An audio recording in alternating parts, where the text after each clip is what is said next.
Victor, it's all about offshore accounting and holdings. Yes. And let me say that per se it is not illegal to own an offshore account. Mm-hmm.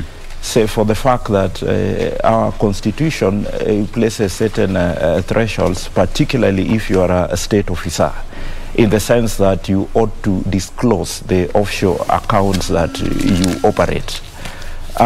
Secondly, let me also say that it's not that if you own an offshore account, then there's anything illegal pertaining unto it, especially if the source of the funding, as it were, is legal. Yes. So that it would only be questionable if perhaps the offshore account is meant for purposes of hiding illegal proceeds, yes, as it were, from what can be described as state funds. So that in respect to the question of His Excellency the President, I think the issues that would arise would be, for example, when was that particular account opened? Mm-hmm. Was it an account that was opened before he became a state officer? Yes.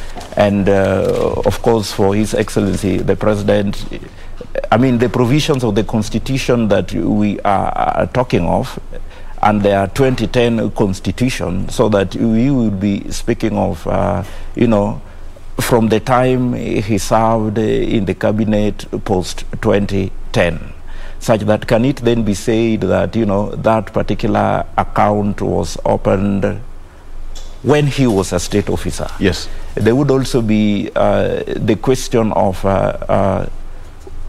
who particularly owns that particular account, because from the reading of the expose, it talks of, you know, the Kenyatta family, yes, and not necessarily His Excellency the President. And I think it would also be important to point out, and perhaps the tax experts would be would paraphrase that best. Yeah. There's always the question of the distinction between tax avoidance and tax evasion. Yes.